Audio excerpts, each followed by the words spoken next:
Hey guys, Len here. So I am at the cabin, and the reason I'm here is to check trail cameras. I had intended to hunt today, but it turned out to be less than ideal hunting conditions, so I just decided best to stay out of the woods. But I have my Cuddeback cameras.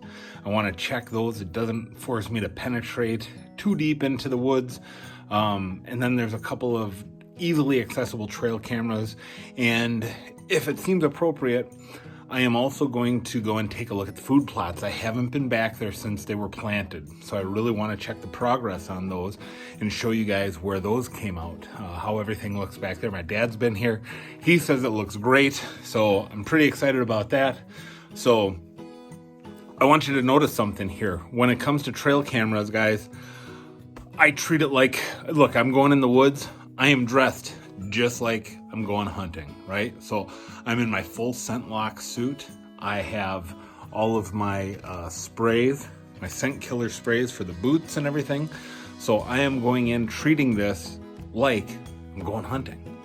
So I don't want to leave a scent signature or a footprint. It's a really windy day today. So the good thing is I should be able to get in and out of the woods without any of my noise being too heavily detected. So let's go out and see what things look like. So my home camera for the Cuddeback is literally right behind the cabin near a pond.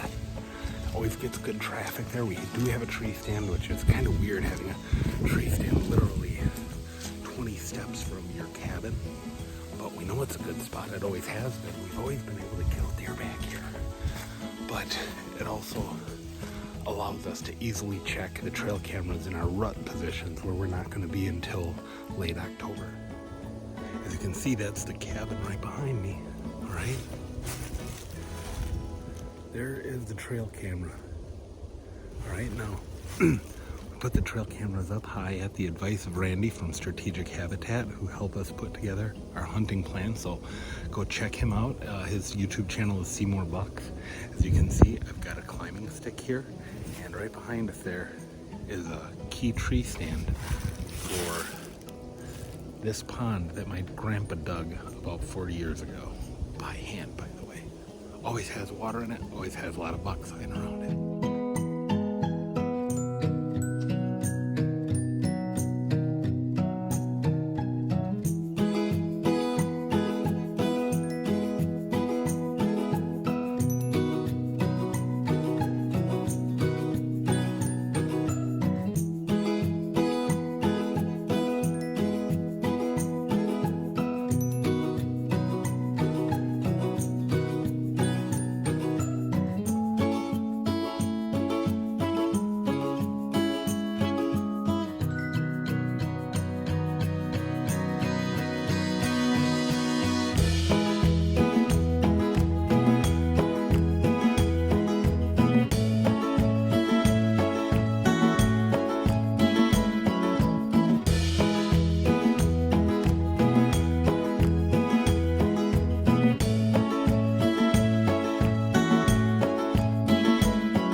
Well, it would be an understatement to say I'm disappointed with not just the pictures that I got off the Cuddelink, but the quality of the pictures.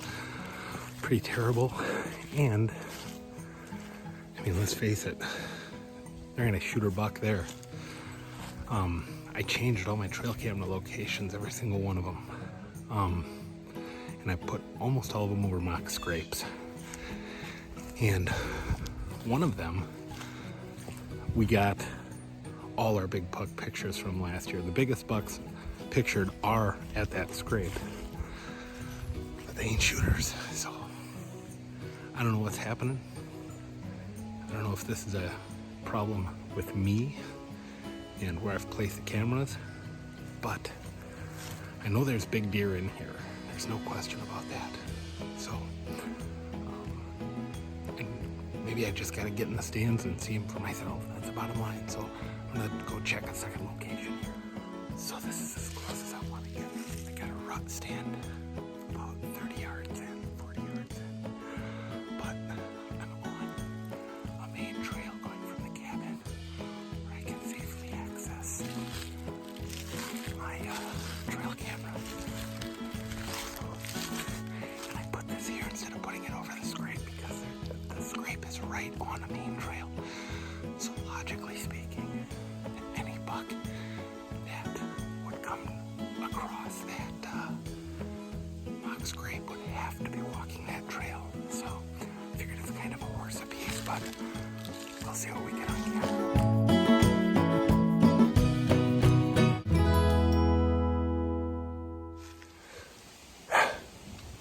Very disappointing, very disappointing.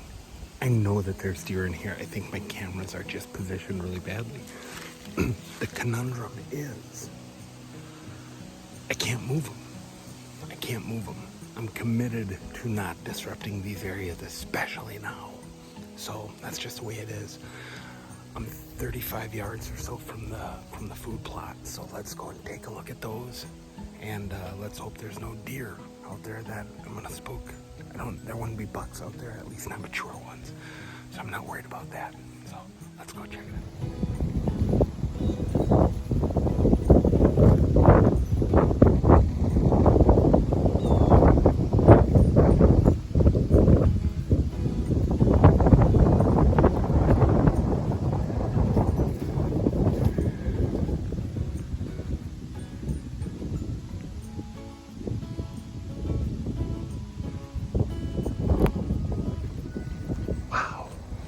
Okay, so look at that. Look at that. Tell me that is not a thing of beauty. Wow. Boy, I just couldn't be more happy with that. I didn't put up any way to monitor the browse pressure, but this is like I mean, you can see where the field ends and the food plot begins. So that's beautiful.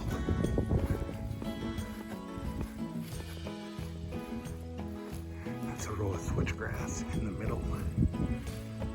It's just beautiful. Just beautiful.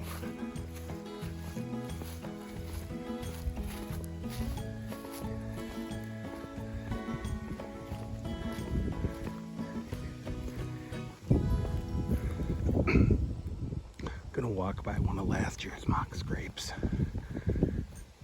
See if there's any broken trails to it. I mean, it's literally hanging right there, you can see. So there should be trails coming up to meet that.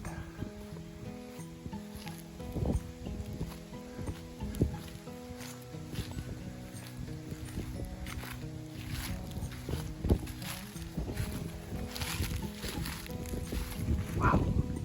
I mean, look at that, guys.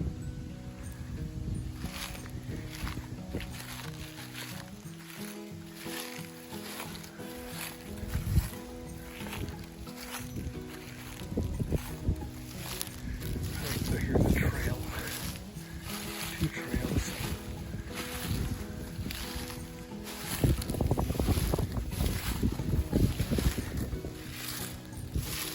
So you can see the scrape is getting a little use, and look at this. One of the boys opened up a new one right here over Nature's Looking Branch. You can't be mad about that. Okay, so one more camera to check. It's set to video mode, and I just brought a card to swap out so that I can get in and get out real quickly. So that's what I'm gonna do.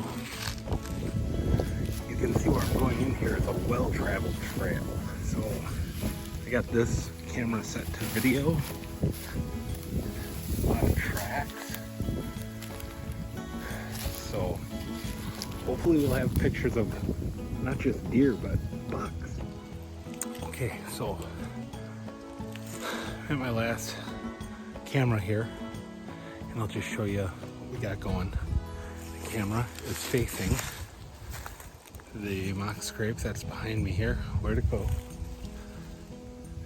Right there is the mock scrape, and right there is the tree stand.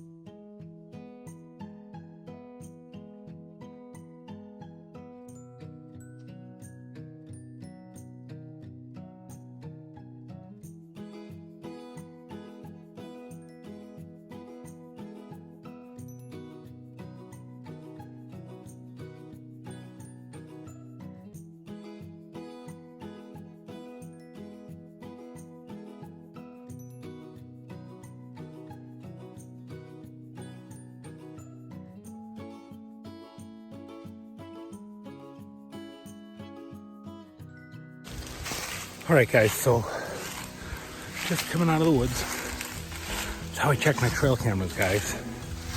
For one thing, I do it infrequently. The other thing, I treat it like I'm hunting in terms of the noise, visual, and scent impact I want to leave on the property.